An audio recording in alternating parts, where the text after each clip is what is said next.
नव दुर्गे माता तेरी सदा ही जय। माई मेरी सच्चियाँ जोता वाली माता तेरी सदा ही जय। नवरात्रि का शुभारंभ आज 26 सितंबर से हो गया है। आज से 9 दिनों तक 9 अलग अलग देवियों की पूजा की जाएगी। शास्त्रों के अनुसार नवरात्रि के पहले दिन माँ शैलपुत्री की पूजा की जाती है। शैलपुत्री माता को उमा, सती और हिमवती आदि नामों से जाना जाता है। माँ शैलपुत्री का वाहन वृषभ है। माता के माथे पर चंद्रमा सुशोभित है और उन्हें सफेद रंग प्रिय है। इसीलिए माँ शैलपुत्री की पूजा में उन्हें सफेद रंग के वस्त्र ही, पुष्प, गाय का घी और मिठाई अर्पित करें। मान्यता है कि विधिवत माँ शैलपुत्री की पूजा से जीवन में शांति और सुख समृद्धि का वास होता है। वहीं माँ शैलपुत्री के पूजन के पश्चात मंत्र जाप, आरती और कथा पढ़ना भी जरूरी माना गया है। नवरात्रि के 9 दिन भक्ति और साधना के लिए बहुत पवित्र माने गए हैं। इसके लिए पहले दिन शैलपुत्री की पूजा की जाती है। शैलपुत्री हिमालय की पुत्री है। हिमालय पर्वतों का राजा है। वह अड़ी है, उसे कोई हिला नहीं सकता। जब हम भक्ति का रास्ता चुनते हैं तो हमारे मन में भी भगवान के लिए इसी तरह का अड़िग विश्वास होना चाहिए, तभी हम अपने लक्ष्य तक पहुंच सकते हैं। यही कारण है कि नवरात्रि के पहले दिन माँ शैलपुत्री की पूजा की जाती है। मान्यता है कि विधिवत माँ शैलपुत्री की पूजा से जीवन में शांति और सुख समृद्धि का वास होता है।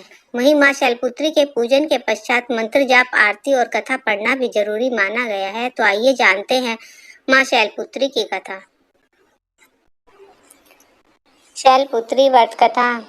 एक बार प्रजापति दक्ष ने अपने यहाँ यज्ञ करवाने का फैसला किया, जिसमें शामिल होने के लिए उन्होंने सभी देव देवताओं को निमंत्रण भेज दिया, लेकिन भगवान शिव को नहीं बुलाया।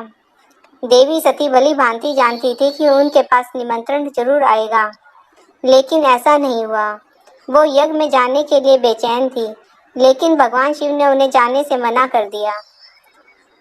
भगवान शिव ने कहा कि यज्ञ में जाने के लिए उनके पास निमंत्रण नहीं आया है, इसीलिए उनका जाना उचित नहीं है। लेकिन सती फिर भी नहीं मानी और बार बार यज्ञ में जाने का आग्रह करती रही। सती के ना मानने पर भगवान शिव को उनकी बात माननी पड़ी और उन्होंने सती को जाने की अनुमति दे दी। सती जब अपने पिता प्रजापति दक्ष के यहाँ पहुंची तो उन्होंने देखा कि उनके आने से किसी को कोई फर्क नहीं पड़ा। कोई भी उनसे आदर और प्रेम के साथ बातचीत नहीं कर रहा है और सिर्फ उनकी माता ने ही उन्हें स्नेह से गले लगाया। उनकी बाकी बहनें उनका उपहास उड़ा रही थी। स्वयं दक्ष ने भी अपमान करने का मौका न छोड़ा। ऐसा व्यवहार देख सती को बहुत दुख हुआ। अपना और अपने पति का अपमान उनसे सहन ना हो पाया। सती ने दुखी होकर उसी यज्ञ की अग्नि में खुद को सुहा कर दिया। भगवान शिव को जैसे ही इसके बारे में पता चला तो क्रोधित हो गए। दुख और गुस्से की ज्वाला में जलते हुए शिव ने उस यज्ञ को तहस नहस कर दिया। इसके बाद माता सती ने हिमालय के यहाँ जन्म लिया और वहाँ जन्म लेने की वजह से इनका नाम शैलपुत्री पड़ा। बोलो माई मेरी सच्चियाँ जोता वाली माता तेरी सदा ही जय।